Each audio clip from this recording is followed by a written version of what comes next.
Hello everyone, myself doctor Neha Jain. I am working as diabetes specialist in Gurugram. तो आज हम एक बहुत ही इंपॉर्टेंट टॉपिक पर डिस्कस करने जा रहे हैं। वो है किस तरह से हमारी जो स्लीप है हमारे वेट पे इफ़ेक्ट डालती है, स्लीप का वेट से क्या रिलेशन है। जब भी हम वेट की, मोटापे की, हाई बीएमआई की बात करते हैं तो दो इम्पॉर्टेंट फैक्टर्स को हम डिस्कस करते हैं और वो है डाइट एंड एक्सरसाइज, कि हमारी डाइट क्या है और हम कितनी एक्सरसाइज कर रहे हैं। तो कैलोरी इनटेक हमारा क्या है और कैलोरी आउटपुट हमारा क्या है, हम इन्हीं टू फैक्टर्स को डिस्कस करते हैं। और जो एक बहुत ही इम्पॉर्टेंट फैक्टर है उसको हम या तो इग्नोर कर जाते हैं या फिर हम उसको प्रायोरिटी नहीं देते हैं, और ये फैक्टर है हमारी स्लीप। इवन रिसर्चर्स ने भी प्रूव कर दिया है कि अगर हम डे में 7 to 8 आवर्स की एडिक्वेट अनइंटरप्टेड स्लीप नहीं लेते हैं तो हम ओबेसिटी की तरफ मूव करते हैं और हमारा वेट इंक्रीज होने लगता है। अब हमें इसकी मैकेनिज़्म को समझना पड़ेगा कि ऐसा क्यों होता है कि स्लीप हमारे वेट के लिए एक इम्पॉर्टेंट फैक्टर बन जाती है। क्या हमारी बॉडी की मैकेनिज़्म में डिस्टर्बेंस होती है, हमारी मेटाबॉलिज्म में क्या चेंजेस होते हैं कि हमारा इनएडिक्वेट स्लीप के कारण वेट इंक्रीज होता है। आजकल हम देख रहे हैं कि हमारा जो स्लीप का ड्यूरेशन है वो काफ़ी कम हो गया है।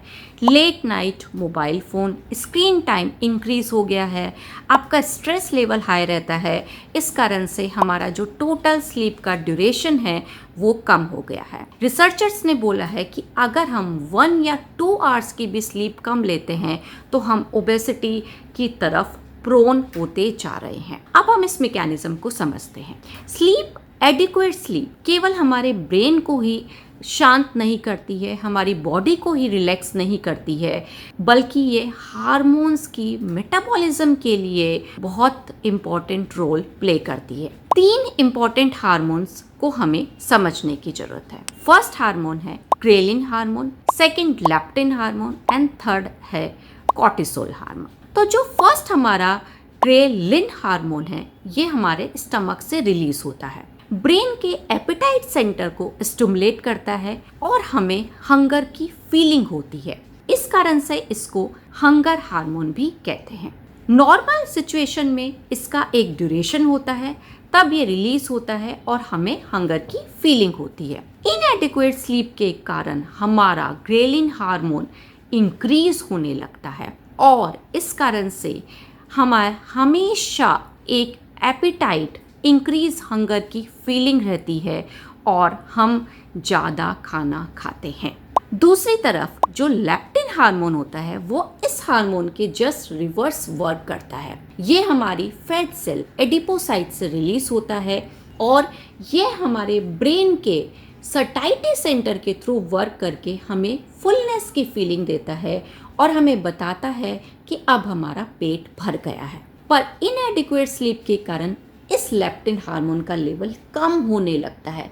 जहाँ ग्रेलिन हार्मोन बढ़ने लगता है वह लेप्टिन हार्मोन कम होने लगता है। तो इन दोनों हार्मोन की इम्बैलेंस होने के कारण टोटल क्या क्रिएट होता है कि हमें भूख ज़्यादा लगती है और टोटल कैलोरी इनटेक जो है वो हमारा इंक्रीज हो जाता है। थर्ड हार्मोन होता है कॉर्टिसोल। कॉर्टिसोल एक स्ट्रेस हार्मोन भी कहलाता है।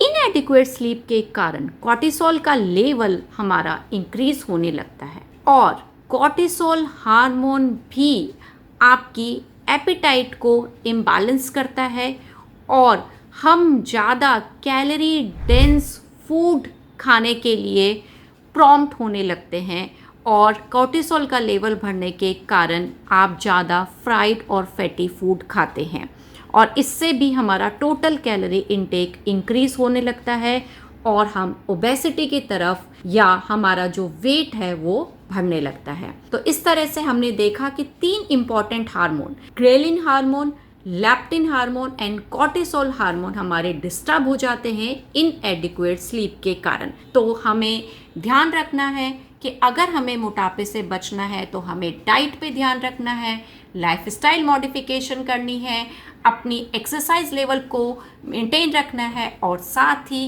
किस पे ध्यान रखना है, अपनी स्लीप पे। हमारी sleep adequately non interrupted 7 to 8 hours की अगर रहेगी तो डेफिनेटली हमें हमारा वेट गेन नहीं होगा, और अगर हम वेट लॉस की तरफ जा रहे हैं तो उसमें भी हमें सक्सेस मिलेगी। Thank you so much.